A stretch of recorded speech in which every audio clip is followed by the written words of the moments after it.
এর আগে আমি আমার বিয়ের কুলোর ভিডিওটা তোমাদের সবার সাথে কিন্তু শেয়ার করেছিলাম, আর আজকে শেয়ার করব আমার বিয়ের পিড়িটা আমি কেমনভাবে কি আর্ট করেছিলাম। বিয়ের প্রায় 1 মাস আগে আমি এই পিড়ি দুটোকে রং করতে বসি। সবাই কিন্তু বেস কালার হিসাবে প্রথমে সাদা কালারটাই করে, কিন্তু আমি ডিরেক্ট লাল কালারটাই করে নিলাম। আর লাল কালারটা ছিল কিন্তু এশিয়ান পেন্টের।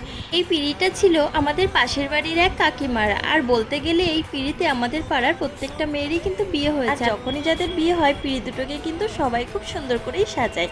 আর আমি যেহেতু টুকটাক একটু হাতের কাজ জানি, তাই পিড়িটার মধ্যে একটু কলকার ছোঁয়া রাখার চেষ্টা করেছি। যেটুকু করেছি ভালোবেসে কিন্তু মন থেকে করার চেষ্টা করেছি। জানি না কতটা কি করতে পেরেছি, তবে কাজ দুটোর মধ্যে কিন্তু আমার অনেকটা বেশি ভালোবাসা ছিল। পিড়ি দুটোকে একটু সিম্পলের মধ্যেই রাখার চেষ্টা করেছিলাম। আর কুলোটা তো তোমরা আগেই দেখে নিয়েছো। তো এই যে আমার পিড়ি আর কুলো দুটোই তোমরা দেখতে পারছো, কোনটা সব থেকে বেশি ভালো লাগছে একটু কমেন্ট করে জানিও। তো আজকের জন্য টাটা।